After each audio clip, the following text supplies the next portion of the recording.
Hello, all you wonderful Rise of Kingdoms players out there. This is Dragothien here.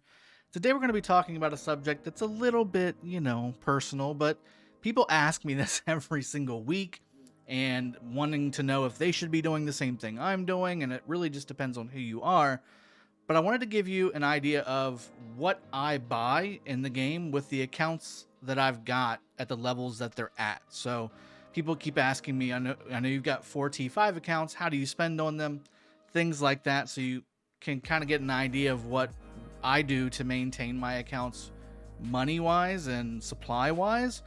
And then it can kind of customize based off of what you might be wanting to do. And you can just kind of go from there because ultimately I treat my accounts differently depending on what their role is. I've got two main accounts, one in 916, which is my main. Then I've got another main 307 account as well. And then I've got basically two support accounts, one for each one of those accounts, two in each one of those kingdoms. So I treat them differently because I don't want to be spending 4 times the amount of what I'm doing for my mains. But I do want to show you what I do buy, because people are asking me, hey, I'm a mid spender. What should I be spending my money on? This is what I've got, that kind of thing. So I'm going to show you what I buy, and then you just kind of customize it to what you feel like you may need.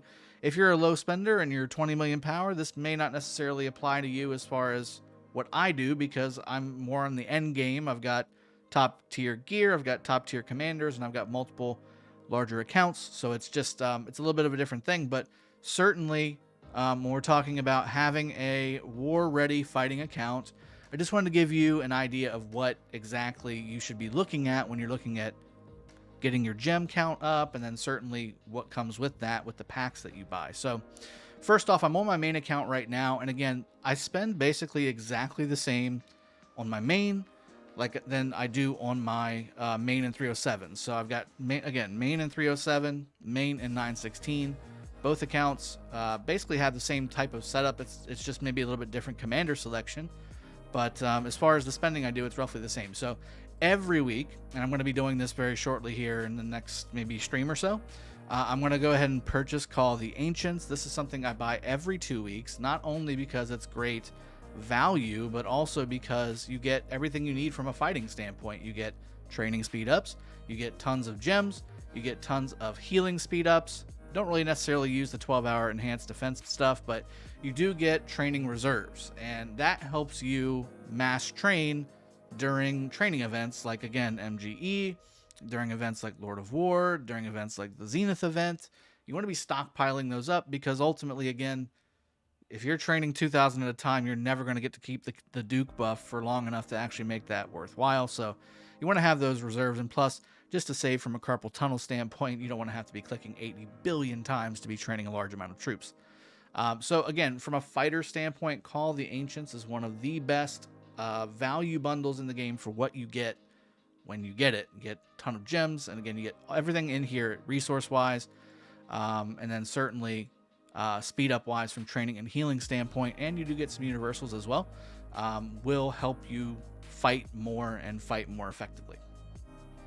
Now, one of the other ones I do almost when I need a top off. So if I need a top off and I need so it's the end of the week, right? And the VIP shop's about to switch back around, and I haven't gotten all the material chests. I haven't gotten all the speed ups. I haven't gotten what I need from the VIP shop. What I'll do is I'll start actually assuming I've already bought Call the Ancients, which is usually what I do first thing. I haven't done it this one, but geared up is what I usually buy to kind of top my account off. I don't get many speed ups from it.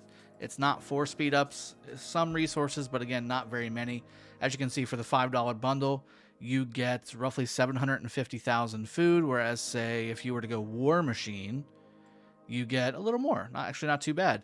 Call the Ancients, actually, it's not too bad at all. I didn't even think about that. So a little more resources than what you would normally get. You don't get gold right off the bat, though, so that is a thing. Whereas here, you do get some gold. That's the difference. So if you need gold, which most top-tier accounts do, you're missing out a little bit on that. But I'm not buying geared up for the resources, even though they're actually not half bad. A little bit better than I thought they were, to be honest. You're going for the materials. So you want the materials. You want especially with the new updates that are coming. From what I understand, August 9th is the new updates that are coming for the equipment bundles that you unlocked in the tavern. You get more choices. Crystal keys are not bad to stockpile. I've got over 1,100 on my main and 307's account, so I'm going to be doing a mass unloading on there once the new patch drops and we get all those extra rewards that you can get out of the Legendary Tavern loot table, so that'll be good. But you want to do this for the materials, and as you go up and you use this bundle, this is what I use to not only have enough to make and craft the gear that I need to make to continue to have top tier garrison, top tier rally, which is really what you want it for. If you're a rallier or a garrison for your kingdom, you gotta have the materials to make the equipment, because if you don't and you're the main rallier, first off, you shouldn't be, but secondly, you're going to be killing more of your and your kingdom's troops because you have inferior gear. So this is something for the players that are main ralliers, main garrison players. For geared up, you want to have the best gear possible, and you need to have as many materials to do that. Now, if you're an open field player, certainly you do want to have top tier gear, and when you're in KVK for Heroic Anthem or Strife of the Eight, etc., getting those accessories made is a key priority, but those are very expensive, especially the legendary accessories. You need to have as many materials as possible to make that work. So very strong bundle that I use to kind of top up. And again, this is how I spend on my main accounts. So the 1 in 307, the main one there, and then certainly my original main in 916 that I've had since the beginning as well. Geared up here is one of my, I probably buy this a few times a week just because, again, I need materials. I always need materials. And then again, I also buy Call of the Ancients every 2 weeks. There was, I'm not sure if there still is, a way to do this every week. I haven't tried it recently because I haven't been trying to pump out, 2 Call of the Ancients in 2 weeks, but that is also possibly a thing. I can still check that and see if that's still a thing as well. But that's really it for my routine when it comes to my mains. I will sometimes, if I need to have a big top up of gems, whether it be again for the VIP shop and I was just lazy on the geared up or what have you, I will buy War Machine. This again gives you universal speed ups, training speed ups.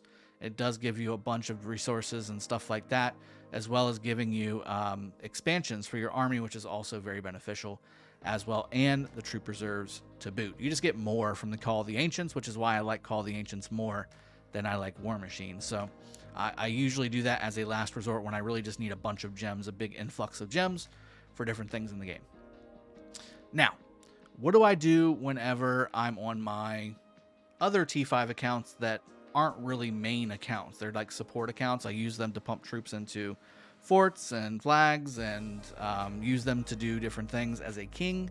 I wanted to make sure that I have those accounts available to do more things for the kingdom and more things for fighting. So what I do from a spending standpoint, certainly, and again, this applies to my mains as well, I will be doing the 30-day gem supply every single time.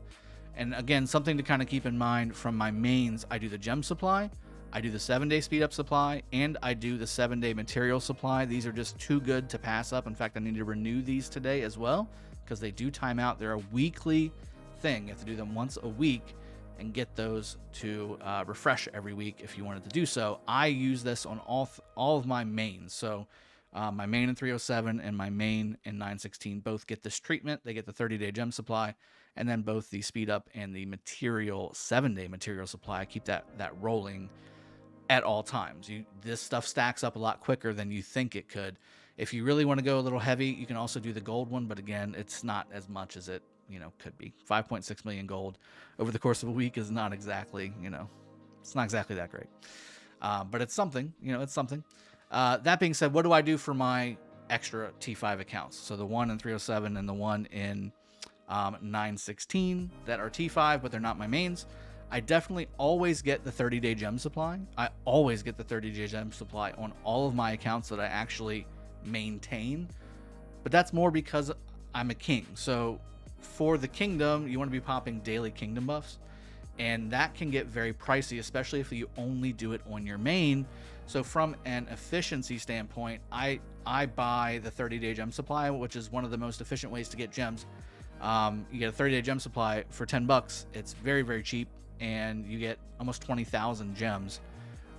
I use these 30-day gem supplies to pop kingdom buffs. So what I'll do is I'll bring in my alt in 916, and I'll go ahead and pop the kingdom buff with that account that's been getting the 30-day gem supply every month. And that way it doesn't affect my main when I need to use it for kingdom buffs, for fighting, for training, for buying stuff from the VIP shop to make the account stronger, etc. That's just for me. Again, for you, if you're a king, that's a good way to do it.